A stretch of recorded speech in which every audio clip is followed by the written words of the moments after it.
welcome back into the Lions247 Podcast. I'm Tyler Donohue. He is Sean Fitz. It's a great Thursday in Happy Valley. It is the start of March Madness in full force. Of course, the first four came to an end Wednesday night. Stayed up late. Lance, we won't bring him back on, but Rutgers season has ended. Moving forward, though, we're all excited for March Madness. We're all excited for St. Patrick's Day. We're festive here. But next Monday, Sean, we're back on the practice field. Spring practice in full swing for Penn State football. James Franklin will meet with the media for the first time since National Signing Day. Our understanding is that will be in person in the media room for the first time since the winter of 2019 and 2020. So been a while since we had a setting like that. We're going to get a chance to see some of these emerging players. It's a new look roster. Certainly a new defensive coordinator. We got a lot to cover here, but happy St. Patty's Day. I know we're both excited to knock this episode out early on a Thursday. Yeah, and I'm sure James Franklin excited to see our smiling faces back in the media room whenever that takes place on Monday. But yeah, we got some spring practice to go. We've been sitting around the whole month of March, basically. Some programs are well into their spring ball. Of course, this is all staggered in a window where you can fit in. It's basically 2 months to get in 15 practices, but everybody's got their spring break. Everybody's got when they want to do their spring. I saw Temple's spring game is like the first or second week of April. So, I like it with Penn State. You can get through spring break and then you get going. I know that doesn't fit everybody's schedule to a T, but it fits us pretty well. And of course, the spring game, April 23rd, we're looking forward to that as well. But there's plenty to get into. A lot of intriguing storylines as Penn State, gets into spring ball. The short-handed point of your roster right now, you lost guys to graduation, lost guys to the NFL, so you're doing a lot of retooling, a lot of rebuilding, and there's plenty of positions to talk about, and that includes the coaching staff. Yeah, it's going to start on offense here on this episode of the podcast. We're going to go through all three phases, go through some key storylines, look at the returning players, the newcomers, and potential risers, players who are in key spots in their careers. But on the coaching staff, for the first time since 2019, Sean, Penn State has their offensive coordinator in place for back-to-back years. Mike Yurcich, of course, still the play caller and quarterbacks coach for the Nittany Lions.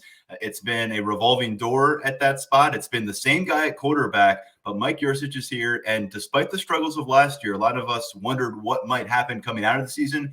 The entire positional coaching staff remains intact. There's been some fine-tuning behind the scenes, analysts brought in and such, but the position coaches, the voices in those rooms remain the same. Yeah, and real quick before we get into that, I do want to speak. The recruiting staff is expanding. That was something that James Franklin wanted in his new deal. They're moving some people around: Destiny Rodriguez, Dan Cabala. If you follow the program closely, you know those names, but to a casual fan, they don't mean much. But moving guys around, bringing in different assistant recruiting coordinators, guys for the portal. You're gonna have a guy for name, image, and likeness and things like that. So there's a lot going on to expand the staff, and that's something that James Franklin's talked about for a long, long time. But the on-field staff, of course, Manny Diaz coming in. That's your big change this offseason. But you're right, that the continuity with Mike Yurcich, I'm really curious how that sort of boils over. You mentioned Sean Clifford. This is his first time with a back-to-back coordinator in a long time. So you've got some things that are positives. You've got to work through it. Mike Yurcich, his first year on the job, hit and miss, very much so. I think you probably label it as a dud in terms of the expectations that were leveled before him, and especially the start that they had to the season. Just didn't score enough points. And what can you do in the spring to remedy that? Well, you got to fix an offensive line. You got to fix a running game. You got to figure out what you're doing, losing your top receiver. So there's plenty on the plate for him this spring. And the man who is going to be, his go-to guy on the field is Sean Clifford once again. And here we go, 24-year-old quarterback come kickoff in late August or September 1st, I should say. And of course, Sean, we have talked about Clifford for years. I mean, covering his recruitment going back to 2015 or so. We've known this guy for a long time. 7 years later, he's still a vocal point for our discussions on the Penn State beat. And of course, Drew Aller is here. Bo Pribula is here. Christian Veilleux is still on campus as a year two player. But what this comes down to is for Sean Clifford, for the first time in his long career as a Penn State starter, has that same voice with him on the practice field for a second consecutive year. Ricky Ronnie was his offensive coordinator, quarterbacks coach in year one. It was Kirk Shiraka in year two, and they didn't really hardly practice together before the season because of the pandemic. And then last year, the big splashy move to bring in Mike Yurcich, the first 5 games and that 5-0 start. Sean Clifford was kind of the poster child for what Penn State was doing. And the big story was his rebound and his climb as a steady quarterback. He's injured, never really resurfaces as the same guy. It ends with a thud down in Tampa. And ultimately, we're left with, yet again, lingering questions. Can Sean Clifford help this program take another step? Or it's fair to wonder right now, considering how the roster has changed, is he a placeholder at the quarterback position? It kind of ended with a thud into his chest in Iowa City, because that's where everything went. And that's really what you're looking at in the quarterback room right now. You found yourself in a situation last year where you had one guy and the other guys were not prepared to go in and be that next guy that could essentially be a placeholder. Now I think that's what you spend your spring doing. I know a lot of Penn State fans over the whole Sean Clifford thing at this point, and I get it. He's been here for a long time, and you've been waiting for them to get over the hump, and they haven't done so. But I don't think you're going to see an out-and-out quarterback competition. I think you're going to see a lot of reps spread to those young guys for the purpose of getting them ready for a situation like last year. I mean, Sean Clifford did not come back to essentially be that. Was the guy down in South Carolina that was a graduate assistant that eventually started a game at quarterback? He's not going to be that guy. He's going to be the starter. But you need to spend spring getting these guys reps and getting these guys up to speed, especially the two freshmen. Because if you find yourself in a situation like that, and Sean Clifford's taken some bumps and bruises over the course of his career, then I think you're going to be in much better shape right now. And we don't probably talk about Christian Veilleux enough. And I think that's really because we see the stars with Drew Aller and Bo Prabula is a Pennsylvania kid that we talk about a lot. But getting him ready and getting him to a spot where he can be, and he impressed in the Rutgers game, no doubt, but I think there's still a big leap ahead of him for his trajectory. And with his trajectory goes the rest of that quarterback room, sort of talking about the room as a whole. 62 I'm sorry, he's got a ton of 62 touchdowns going into the 2021 season. As I'm looking at Sean Clifford's career, he's over 80 touchdowns now. He is well over 85. He's at 8,500 offensive total yards now. Do you remember the end of September when Mike Yursich had fixed Sean Clifford? And remember that conversation? And yes. Just he came in and he did it and he fixed Sean Clifford, and then all of a sudden we're having the same conversation in the spring. That's the crazy thing is there was, I think, progress made there that you could see, the visual progress that was made. And now we find ourselves, just back at the start of the line. Coming out of the Auburn game, what were we saying? It looks like Sean Clifford's figured out if you can get the running game going, then this Penn State offense can be everything you want it to be. Eventually, the wheels fell off with Sean Clifford, injury a part of that. The running game never came along. What Clifford did have, and just to clarify, 72 total touchdowns in Sean Clifford's career. He's played a ton of football. That includes rushing and passing. A lot of those touchdowns were thrown to Jahan Dotson. He's now out of the picture, but this is a room that does return two starters. One of them, of course, more established than the other. Parker Washington came on strong as a freshman, carried off that as a year two player, stepped up particularly early on in the bowl game down in Tampa. And we're all curious to see if he is going to emerge as a legit number one kind of target. We had that question about Jahan Dotson after KJ Hamler left. He quickly answered the bell.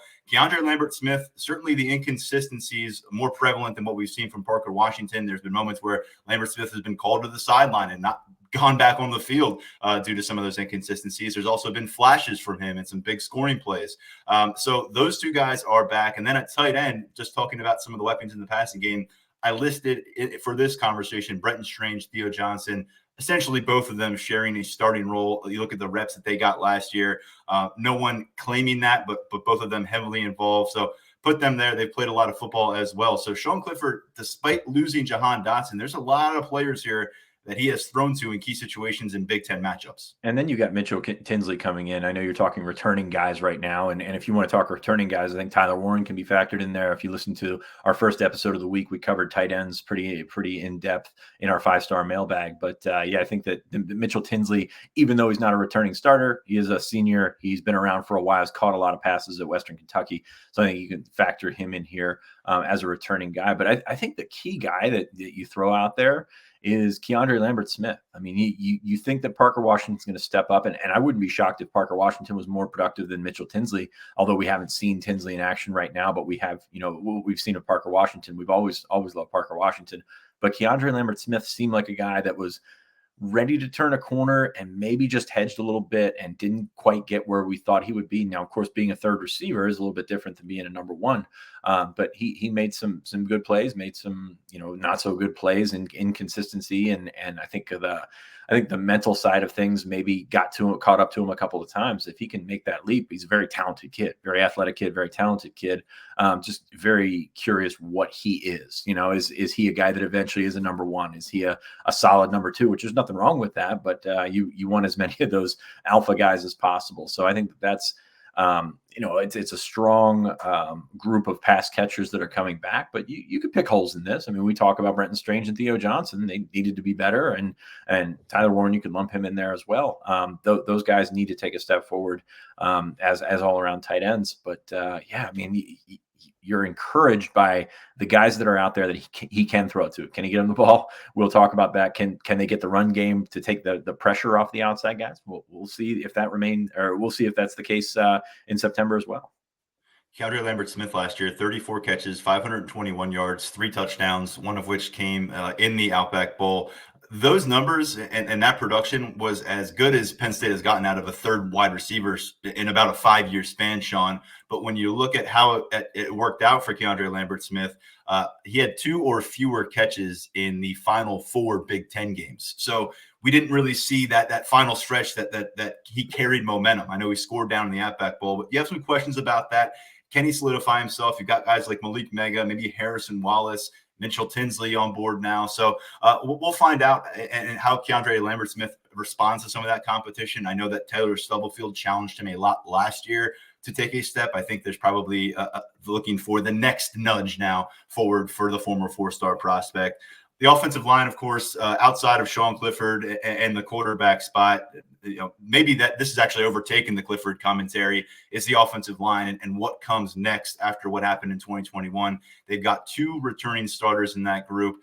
Caden Wallace, as we talked about earlier in the week, sticking at tackle here in 2022.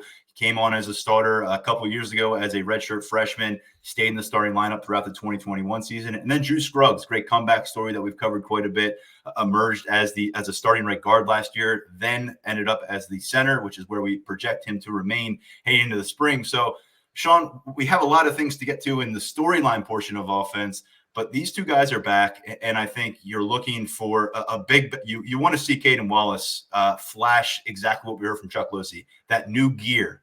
You want to see Caden Wallace, now that we know he's sticking at tackle, can he look like an all Big Ten caliber tackle? Because you lost one of those in Rasheed Walker, who did have an up-and-down career, but you don't know if you have that in Caden Wallace now, and he's in year 4. So for him and kind of looking forward for what's next in his football career, what he may be able to accomplish, to me, he's one of those guys that I don't want to say he's on the hot seat, but he is under the microscope in a way that he had not been prior to 2022. He is very much under the microscope because they think that he has it in him. And that's kind of what they keep going back to, is they think that he can be a very good tackle for them. They think that he can play in the pros eventually, but the tape doesn't quite match up from last year. And you've got questions about how that has all come about. And yeah, I mean, it was one of those things where we talk about storylines, we talk about these spring questions, and we're just not going to get an answer until there's live football on the field. And that's the unfortunate thing, is we got to fill time from now until September trying to figure that out. But we won't be able to know. There's a lot of things we will be able to know. That how he handles live bullets is a different question, but they think he has it in him. They think he can hold up there on the outside. And if he can, that's a big jump, because you look at this offensive line. I wrote about this yesterday in a trimming pieces, by the way. You are right. This has surpassed the Clifford dialogue. I think there's a lot of fatigue in the Clifford topic. So we've moved on to offensive line. We've moved on to running game and things like that. Plenty of stuff to complain about, no doubt. But it was interesting to look at that room, which is short on numbers. You don't know what Salim Wormley's status is going to be this spring. We saw him at the lift, but he was certainly limited there, didn't really do anything. So how does that handle, or how does that bleed over into what Golden Achumba has to do and some of those other young guys? But you look at the left side of the line and you're like, okay, you can work with this. Olu Fashanu at tackle, Landon Tangwall at guard. That's a lot of talent right there. It's a lot of inexperience, and it's a lot of probably growing pains and things like that. There's a lot of talent to build around. Scruggs has been around for a while, and you get to the right side of the line, and I think there's more questions than anything, especially at that right guard, until Hunter Norzad gets here. If he's the guy that's going to take it and run with it this spring, I don't think it's going to be pretty. I think that's what I keep going back to with this offensive line. And I know it wasn't last year, and I know everybody wants to see a reset and start again and everything like that and be a new offensive line. But with those same bodies in there, how much progress can you expect to actually see? I don't know. And a lot of that goes along with Wallace. I do agree. He's a key player on offense, if not the key player on that offensive line. If he can be what they think that he is or think he can be, then that's a good step forward. You're never going to say this offensive line is going to be a good one, but any step forward you will take. And I think Wallace's spring is a very key piece of them trying to put that together. And talk about someone who's under the microscope on the staff is Phil Troutwine. We've discussed a lot in recent months about getting it going on the recruiting trail, and he's had some big victories there. But you want to see tangible progress on the field. Hard to know what to make of his first year. He didn't personally recruit any of those players to campus, and then he didn't work with them in pads until September. Last year, different story. We saw a lot of returning players, a lot of experience. And ultimately, the bottom fell out in a lot of different ways. And Sean, one question I have here is outside of Troutwine, because I'd imagine the last few months have not been comfortable in that room. There's probably been a lot of accountability that has needed to be taken, some hard conversations as they reviewed what happened last season. Who are the voices in that room that have stepped up? Is Caden Wallace one of those guys? Is Drew Scruggs one of those guys? You lost a 3-year starter in Mike Miranda from this team. You lost Rasheed Walker, who was selected as a team captain last year. So for me, you're bringing in a very experienced college player in Hunter Norzad, who I'm sure will bring confidence and the ability to be vocal, but he's not here until later on. So I'm curious from a peer standpoint how this group is able to rally itself, because I think they're going to take some lumps early in spring practice. This is a pretty deep Penn State defensive front, even potentially missing some guys on the practice field. And so I think it's going to be a day-to-day steady progress. It's not going to be wave the magic wand in February, and all of a sudden you've got this gangbusters offensive line group ready at the field. Take a look at Sean's trimmings piece and his projected depth chart for the offensive line, and that tells a lot of the story. That it's not a pretty story. We'll say that. You look at the offensive line, and really there's not much in terms of numbers there. You've got 12 offensive linemen on the roster. One of those is a walk-on, Ryan Willis, but it can get thin very quickly, and it wasn't very deep. And you look at that 2020 class, and that's what it keeps coming back to. You got Olu finally in a starting role, potentially Golden Achumba taking starters reps in the spring. I don't know. I don't think he'll be there in the fall, but taking starters reps. And then you've got Jimmy Christ, Ibrahim Traore, Nick Dawkins, who I think Nick Dawkins can be a guy that you can lean on for. You talk about the attitude in that room. Leadership is certainly there. Even though he's a young guy, he's always been that type of guy. So you can lean on him. But you're going to have to see that group take a step forward. I think Jimmy Christ is a key part of this in terms of trying to figure out tackle depth. And then you bring in the junior college transfer, JB Nelson, and he's probably a guard, probably has to be a swing guy this spring because, you don't have a ton of tackles. I think a lot of mix and matching, and you said you're very curious to see how this plays out. I'm gonna take the cop out and say I'm right there along with you, because I don't have an answer for you on the offensive line right now. You mentioned JB Nelson coming in. And we talked about Mitchell Tinsley. They are 2 of 9 mid-year additions on the offensive side of the football. Of course, you've got the 5-star running back Nick Singleton, the 4-star running back Gatron Allen, the 5-star quarterback in Drew Aller, and Bo Prabula coming in as a top in-state quarterback, a couple wide receivers in Omari Evans and Caden Saunders, Jerry Cross at tight end. But of course, I want to note, Hunter Norzad not yet on campus, and Salim Wormley just not sure where he is in terms of being able to compete for this football program. A couple potential starters, guys who can vie for those roles. We don't know if they'll be. We know Norzad won't be a factor this spring. We don't know about Salim Wormley, who was injured last year during the preseason. Sean, beyond Clifford at quarterback, it's a different room than it was this time last year, of course. Taquan Roberson now at UConn, Christian Veilleux a year older, certainly a more polished player than he was coming to campus after having no senior season. When I look through this, this is launching different paths for these quarterbacks and how they come out of the spring. Some guys might be on a trajectory towards transferring in the next year. Some guys might be on a trajectory toward pushing Sean Clifford. I talked about the QB2 role so much last year, and I mentioned I'm still very interested in that spot right now because in my mind, Christian Veilleux did enough late in the season to show that he belongs at this level as a prospective kind of talent. And now with a full winter again with Mike Yurcich, remember he was an early enrollee. You just said it. I said it about a month ago to one of our mailbag questions. he may be the most overlooked guy on this offensive roster right now, not in terms of what they're going to do on the field here in 2022, but I just think in terms of how he fits into Penn State's plans long term, because I think a lot of people just are pushing him to the side and saying Christian Veilleux is destined to hit the transfer portal. I want to see what he brings to the practice field, because Mike Yurcich is going to take a long look at these four guys. And I'm not ruling anything out about how this depth chart may end up looking come September. Yeah, and I think the thing that you can take away from this quarterback room is much more talented than it was a year ago at this time, and that's a step in the right direction. Obviously, with the volatile nature of quarterback rooms in college football, you've got guys that transfer all the time, and that's going to be something that you deal with eventually. But for now, you build those guys up, you get them reps, you get them all the opportunities that you can. And I think Sean Clifford is a 6-year guy. No reason that he can't take a step back and take fewer reps this spring and get those other guys up to speed. I think he knows what's at stake here for both him and the entire program. So you look at that, and I agree with you. I think Veilleux probably an afterthought for some of these, for some people at this point, but he's a competitor. He's been a guy that's been around, and he's a talented kid as well. I mean, you take a look at Penn State's quarterback recruiting, and it's a lot better than it was 3-4 years ago. And you're finding yourself in that spot where you're trying to start to reap those benefits. You're not going to quite get there just yet, I don't think, but you're going to start to reap those benefits as those guys continue to grow into the college game.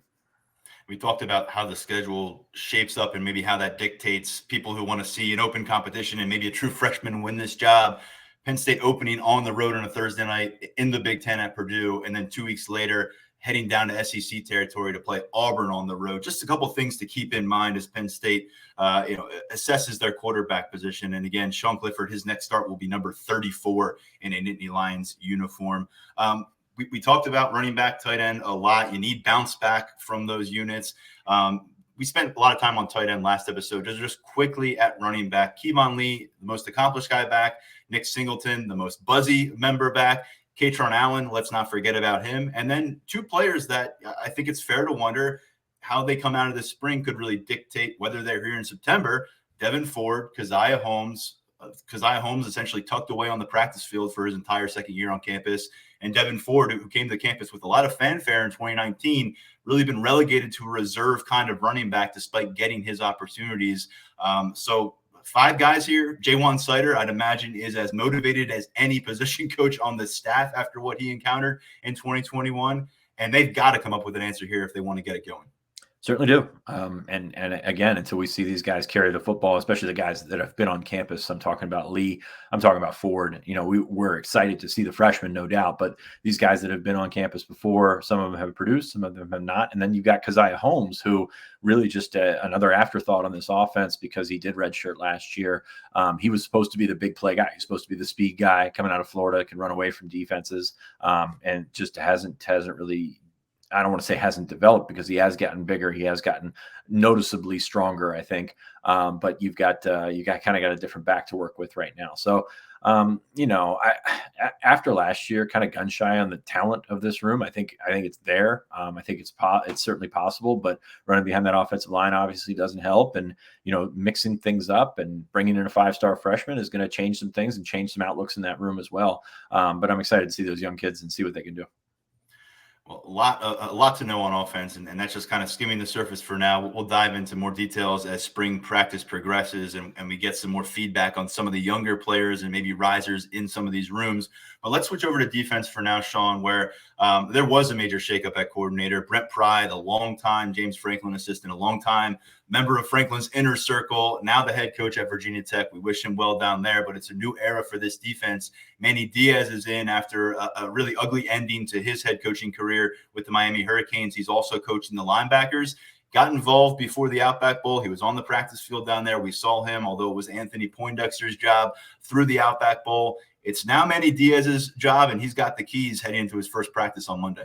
Yeah, and I don't think it changes the defense all that much in terms of structure. But anytime you have a defensive coordinator change, you're going to get new wrinkles and things like that. We'll see, things like Curtis Jacobs moving into the box, and what they do at Sam is particularly an intriguing storyline, because you've got Jonathan Sutherland coming back.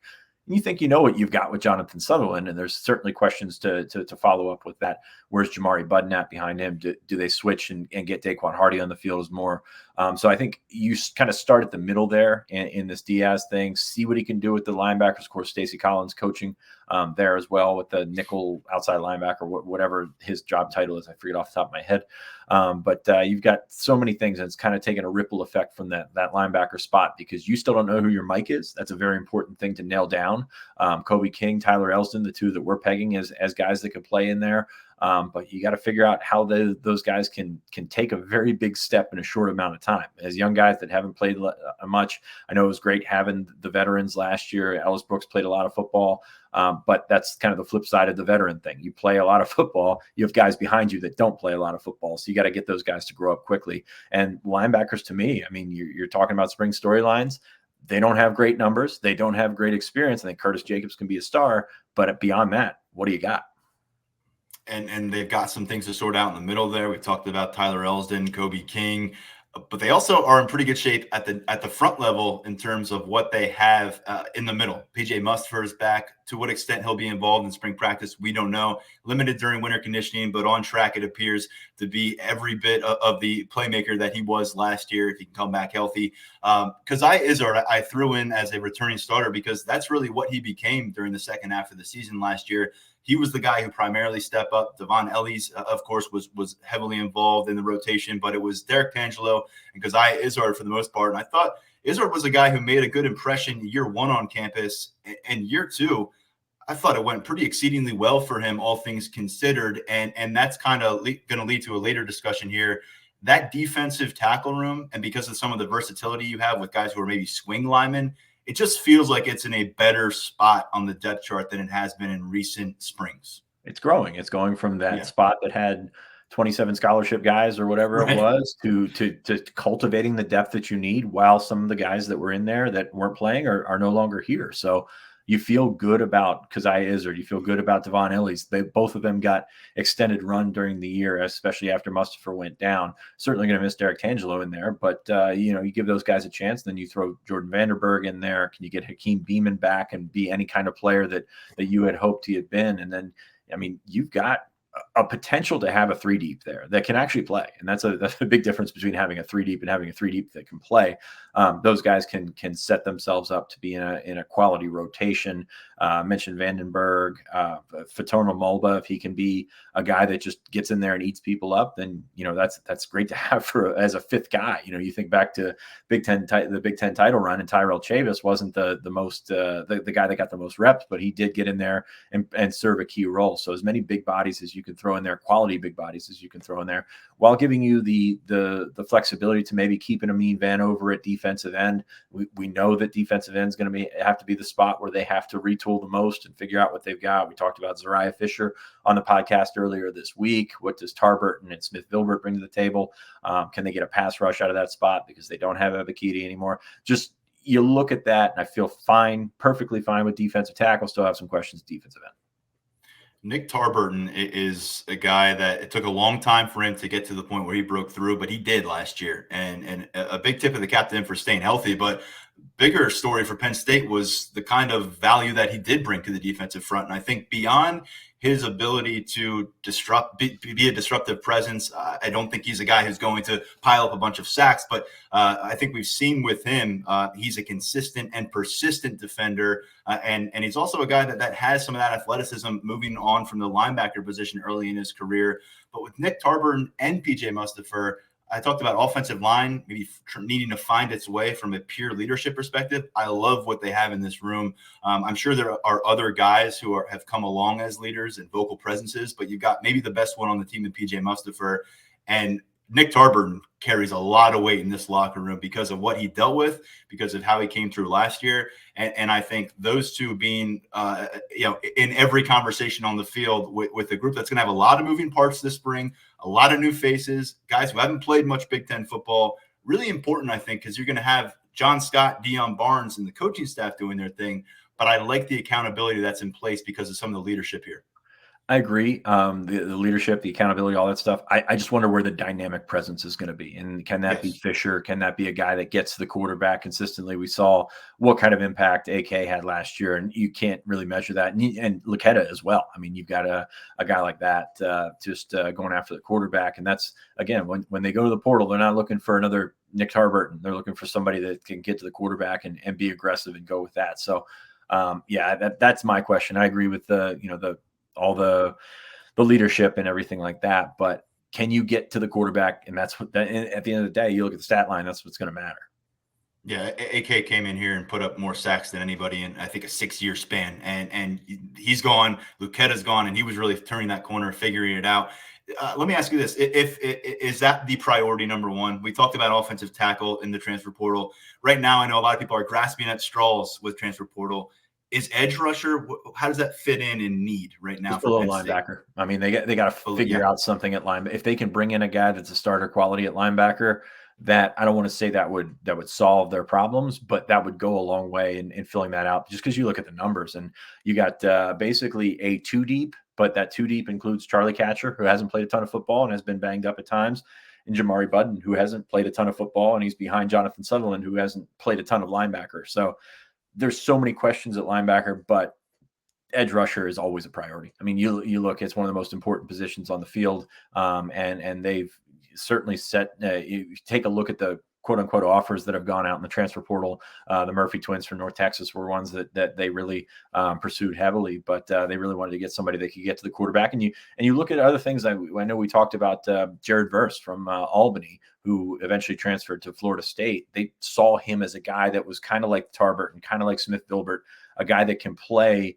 a couple of downs, but the question is, can he get to the quarterback? And they ultimately did not offer, even though, a bunch of schools eventually did offer him as well. So there's a lot that goes on with that, but I would put linebacker at the top and then edge rusher below, even though edge rusher, very, very important. Penn State has brought a lot of speed off the edge in recent years. Ebiketie brought that explosiveness. You had Adafe away, Shaka Tony, guys who were very fast at that position. Right now, you look around the room, the roster, you wonder, where is that kind of explosiveness, that edginess going to come from? Yeah, that twitch. And Zariah Fisher is the guy we pointed to, but you don't want to put too many eggs in that basket for a guy who's in his second year at the position. I'm really worried that Zariah Fisher is going to have like 5 sacks in the blue-white game, and it's just going to blow up expectations because of the offensive line he's going against. But that's the big thing is you look around and, even the young guys, Davon Townley's really big. Rodney McGraw's really big. Those guys aren't, just blinding speed off the edge. And that's what we've seen with guys that have been successful. I know Shaka Tony was very successful. Jason Oweh, even though he didn't get the sacks, was very successful, and obviously is going on to a good start to his NFL career. And then AK last year and Dissy Luquetta. There's something to be said for speed on that edge, and I think that's a worry point for me is where's that speed going to come from on this defense? And to me, does that emphasize unleashing Curtis Jacobs more routinely as a guy off the edge, as someone who can attack the quarterback? It's something that we've seen him do with some success early in his career. Do we see more growth in that role as you look for ways to apply pressure? He's just somebody that comes to mind there. There's only one mid-year addition on the defensive unit. It's on the defensive line. It's Zane Durant. Perhaps you've heard of him on this podcast just about every episode over the course of winter conditioning. So he is the newcomer to watch, but we also have to note here Denai Dennis Sutton, the 5-star standout, and Sean, a guy that you have called perhaps the most important, and maybe you didn't even use perhaps the most important recruiting win for James Franklin here at Penn State. He's coming to town later on after spring ball. And then we're just not quite sure with Adiza Isaac, Hakeem Beamon, PJ Mustipher. It sounds like Isaac and Beamon going to be a go for spring. Mustipher, I think you kind of have to take your time there. You certainly don't want to rush him back. No reason to put him out there at all, especially since he's a senior. He's played a lot of football. Even if he was like on the precipice of coming back, there's no reason to put him out there. But yeah, Denai Dennis Sutton, I think he'd play right away. I think Zane Durant, just talking to people in the program, they think that while it's going to be tougher to break through at defensive tackle, he can dent that rotation and be one of those 3 deep guys. So I'm excited to see his progress. But Denai Dennis Sutton, that's where I think that edge rush can come from. I know he is a bigger guy as well, but he's a different type of athlete. I mean, he's a different type of football player. I'm going to say a lot of great things about Denai Dennis Sutton before he gets here, so hopefully he lives up to the expectations. But yeah, just that's a guy that can make a difference. And if you're looking at finding something in the portal, talking about priorities and things like that, you've got a potential early impact guy at defensive end coming in. At linebacker, you've got questions. You've got You got the questions at linebacker. Let's skim over that for now and go over to the defensive secondary because we've covered the front seven, and depth is in a good spot. You lose an All-American level player in Jaquan Brisker. You lose a veteran starter in Tariq Castro-Fields, whose availability was kind of hit or miss during the final stretch of his career. But you bring back starting experience at cornerback with Joey Porter Jr. I think we all want to see kind of that pendulum swing back for him, establish himself as a top tier cornerback prospect. Maybe didn't come through unscathed last year. The penalties were an issue, and then Daquan Hardy, a guy that we talked a lot about, stepping up in that nickel coverage role. Do we see Penn State implement 5 defensive backs with frequency this year, considering what they've got at linebacker, what they have in the defensive secondary, and what might that mean for Daquan Hardy's role? And then Jair Brown. The return of PJ Mustipher, absolutely huge, but so was the return of Jair Brown, who after that Outback Bowl, you could imagine maybe he had some second thoughts because he went out there with no practice and just looked like one of the best players on the football field against Arkansas. Sean, defensive secondary, you're going to need some players to step up. Kalen King is under the microscope there. But I think really the conversation for us is going to continue to be that second safety position because Jaquan Brisker, those are mighty big cleats to fill on this roster. Yeah, and unlike linebacker, you feel fine about the talent there. Kalen King has come up for a while, but at safety, Jalen Reed showed enough last year that I think you can feel confident about him stepping in and making some plays. Of course, probably going to have some of those hiccups that we talk about with young players, but if he's competing there with Keaton Ellis, who is a senior, has been around in the program for a while, it says something about where Reed stands. I know Chuck Losey was one of the guys, or was among those that have singled Reed out. And then you can throw Zakee Wheatley in there as a guy that just keeps popping up, just talking to people, just keeps popping up. That name, really, I don't want to call him an afterthought because he was a redshirt guy, but played at corner last year, has moved to safety. Now, all of a sudden, he could slide right into that 2 deep and be there behind Jair Brown and play some. And by the way, Jair Brown's the guy that just people keep going back to, say, this guy he's driven. He's going to have a big year. I know he put up the numbers last year. So it's one of those things where he could have a better year this upcoming season and not get to, what did he have, 6 interceptions last year or whatever. Yeah. So, I mean, I think that's there's a lot of potential there. I feel better about the talent and replacing the guys that have left in the secondary than I do about at linebacker and at defensive end. John Dixon in his second year after the South Carolina transfer, also going to factor in a cornerback, and you're going to have some reinforcements, young players coming in, a bunch of them impacting the defensive secondary, guys like Ken Miller, Mekhi Flowers, Christian Driver, players that we've talked about for some time as being versatile athletes. And again, it not expecting them to break through, but you're going to start to see that depth chart get a little bit deeper because with some of the outgoing departures in the transfer portal, safety in particular, that depth chart got pretty thin in scholarship numbers. Yeah, and Daquan Hardy's so important. I mean, you don't even think about him at times just because he's a nickel back and he's a guy that you kind of, I don't want to say take for granted, but he was very good last year. And then you're opening on the road at Purdue, a team that can spread it out and throw it around a little bit. It helps to have a guy like that playing in the slot. And then he's also a guy that can potentially play safety if you need him to play. You can kind of use him all over the field.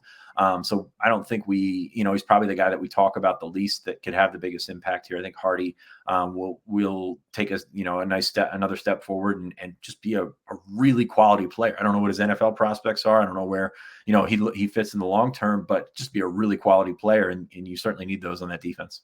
Yeah, Hardy told us in Tampa that he was preparing to play safety in the Outback Bowl if Jair Brown wasn't cleared to play, having to pass the COVID test to get on the field that day. Over to special teams briefly here, another spot where you have a new coordinator. Stacy Collins comes on board. Joe Lorig heads out west.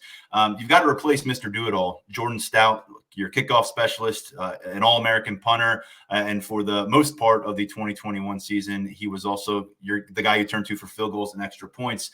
With less success in that department, they've got some names here. They've got a punter coming in later in the year, but this is an area where, man, when you go from set it and forget it with high-level punting to all of a sudden going into the spring game and being like, I hope we can boot the ball straight and consistently.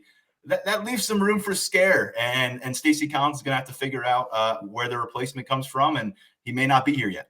Yeah. Oh, he's probably not here yet. Alex Bacchetta, of course, the guy that signed and is not able to enroll in the spring, although that would have been nice to have him around.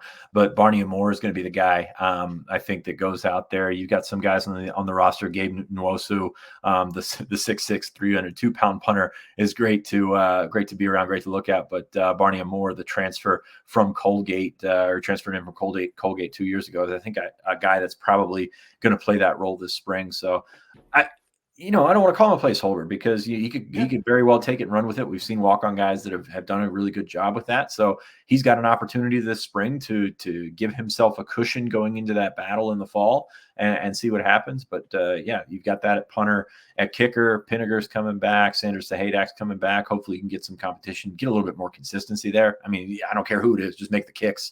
And that's a very, very oversimplistic way to go about it. But I think it's one of those things where Jordan Stout was phenomenal. Love Jordan Stout. Could have used some more consistency in the one that got you points, and that's an unfortunate mark on the end of his career, I think. So, but yeah, Stacey Collins has some work to do. You get special teams work in the spring, but I think it's cut back a little bit because you're not game planning. You're not trying to figure out who your top returner is against this type of coverage and things like that. But they'll get an opportunity to figure some of those things out and work on it a little bit in the spring. Pinniger has kicked a lot of balls for Penn State during his career. He's been a big factor for a lot of years. He was the full-time guy for the first three. But I will say, Sanders Sahadak, the ball jumped off his foot. You kind of get it confused a little bit with Jordan Stout out there last year. It was just a different way that ball jumped off. Sahadak, probably the most slender player on that field, stood out from a physical standpoint, looked like an obvious true freshman. Not that really matters as much as a kicker, but he's got something, but can he be consistent enough to beat Jake Pinniger, who came back for a reason? I think a lot of people figured Jake Pinniger might finish his career elsewhere. He is here, and presumably, based on winter conditioning feedback, he goes in as a front runner to claim that job and hold on to it. But Sean, another spot where it feels like they could inject some fresh life is that return game. Jahan Dotson was the punt returner last year, just wasn't able to really generate much. Not really necessarily a fault of his own. It's just kind of how it worked out.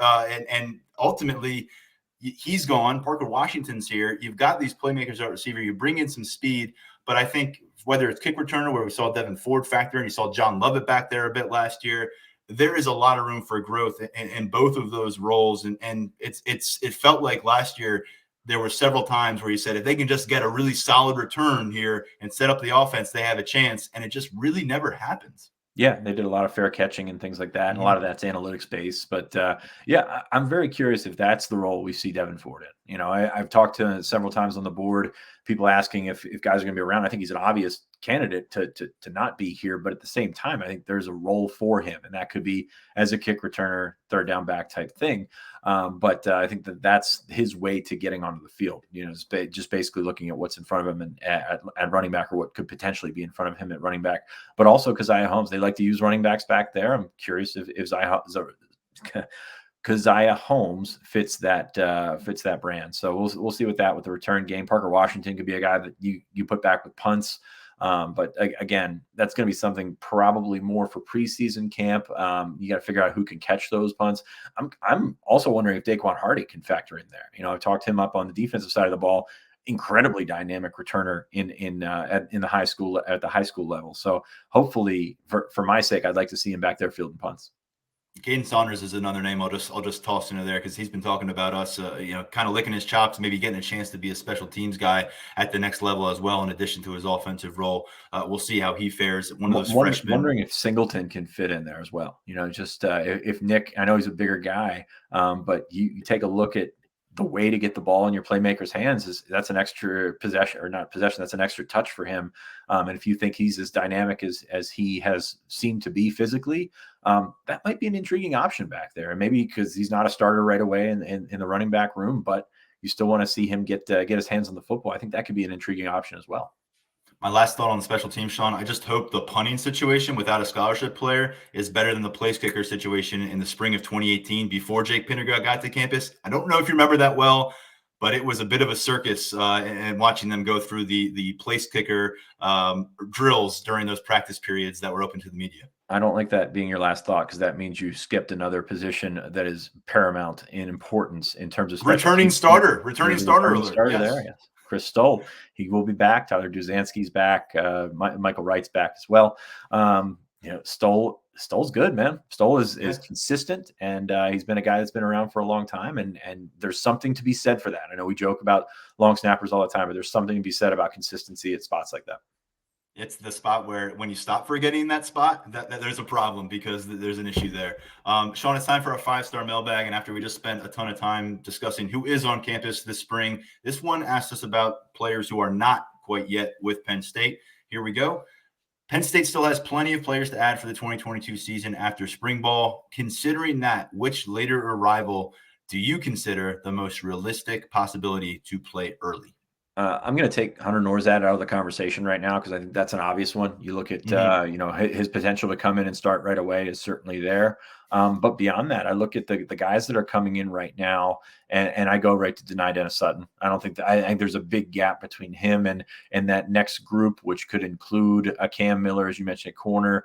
Abdul Carter, incredibly intriguing to me. I'm just wondering where he's at in terms of development, in terms of what he has to do from a mental standpoint as a linebacker, reading keys and all that kind of stuff.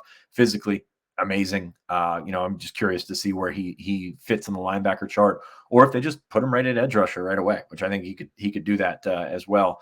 And then KJ Winston, who I like a lot, but and Paqueta we just talked about with special teams. But I think there's a big gap between Deni Dennis-Sutton and everybody else just because he is so physically advanced. He's a really good football player, and they need a guy that can get after the quarterback. I think he can do that. Yeah, I agree with you in kind of categorizing Norzad away from this, but he's the obvious pick. And I think you're right. There's a gap with Deni Dennis-Sutton. And you hear the way James Franklin described him back in December and making it very clear this is not a project defensive end that we're bringing in to bulk up. This is a guy who is tailor-made to come in and play as a true freshman, and that seems to be the expectation that is set for Deni Dennis-Sutton, despite the fact that he will not be with the team for spring ball. I just think because of where it's at from a depth perspective right now, curious to see what maybe some of these newcomers can do at safety. I turn my attention a bit towards Tyrese Mills coming in from Lackawanna because of what we've seen from these Lackawanna safeties.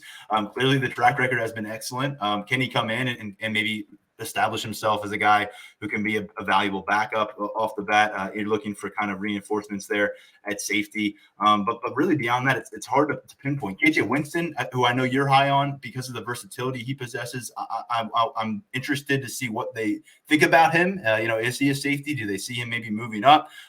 Where is he on the football field? Because I think KJ Winston maybe could come in and maybe a bit like Jalen Reed last year, turn some heads and end up factoring in and being a surprise guy who passes that redshirt threshold. Just a feeling I get as I look at KJ Winston's kind of versatility and maybe where this roster could use some help as the year progresses. When you say moving up, you mean like potentially Sam, or like I know he's a wiry kid, like a longer kid, so I wasn't sure what. Sorry, I meant moving over. I think he's a guy that potentially you could look at cornerback. Okay. I think he's a potentially because of that length, because of how we've seen them utilize size and stature at cornerback. But also Anthony Poindexter's discussed it a lot. He likes cornerback guys who can play safety. He likes those kind of players. But when I think about KJ Winston, he's just the guy that I think was probably overlooked for a bit of his recruitment. He ended up getting that 4-star. And to me, when I kind of go through this list of what looks like there could be 4 or 5 additions to the defensive backfield from this recruiting class by the time we get in August, he just stands out to me because of that versatility. Yeah, and that's what I hoped you meant. I was like, he's got to fill out to play safety. He's not ready to fill out to play Sam yet. But no, he's a guy that's got really, really good cover, really good ball awareness, spatial awareness. So I'm curious if they do start him out at corner. We've talked about guys that have, Zakee Whitley did it last year. You start guys at corner, give them the ability to cover and learn to cover and go from there. And I think Winston could be one of those guys that starts out at corner, even if it's just for a couple of weeks in camp and then eventually moves over to safety. And you're right. When you take a look at questions like these, you're picking apart more positions that have the opportunity to come in. So defensive end with Deni Dennis-Sutton, absolutely. Safety, you feel like you've got 4 guys at safety, but maybe you need a 5th. Maybe a freshman could come in and dent that. So the opportunity is certainly there for some of these guys that are coming in. It's just a matter of where you find it. And then, of course, you throw Alex Paqueta on top of it. Coming into an open punting job, you gave him a scholarship for a reason. You're looking for these guys to come in, start 4 years, and then bring in the next guy that comes in and start 4 years. If you can do that, if you can prepare an assembly line where that works, you're feeling pretty good. So they seem to be on on the right track in that manner. I do want to mention here, because I know a lot of people are high on him. Drew Shelton, the top offensive lineman in the state of Pennsylvania, will be joining this team. It is very difficult for a true freshman lineman to come in, especially after spring ball, and work his way into a role where he is actually competing on game days. So Drew Shelton, that we've always kind of talked about, look about where he could be in 2-3 years. I just know that people are probably saying, well, how does this equation play out? There's offensive line needs. Bringing in the top offensive lineman in Pennsylvania, Sean and Tyler, you don't even touch the subject. I just wanted to kind of make sure we stated that a little bit. Right. Well, I mean, you look at those offensive line commits, and Vega Ione is probably the one that's closest to seeing the field from a physical makeup standpoint. I mean, he's 6'4", 320, so he's a big square out there. He's a guy that I don't think is ready to play, but in terms of guys that are closest to what they're going to look like when they play, is probably that guy. So you're going to have to do some work on Malik McNeil, do some work on Drew Shelton. But Ione is probably going to look very similar, kind of like Steven Gonzalez, going to look very similar to what he is when he arrives and when he plays. That's going to do it for this episode. When we come back, we will be fresh out of a media session with James Franklin, and we'll be rolling into spring practice. On the recruiting trail, be sure to check out Sean's VIP piece that went up today on the crystal ball landscape when it comes to Penn State and some of their top targets. Brian Doan also has a Thursday update on prized Pennsylvania prospect Rodney Gallagher up on the site right now for our VIP subscribers. So a lot going on. In the meantime, we'll get going with March Madness and St. Patty's Day. We recorded earlier. We'll move on with our days. Thanks to producer Lance Glynn. Thanks to our co-host Sean Fitz. I'm Tyler Donohue. This is the Lions247 Podcast.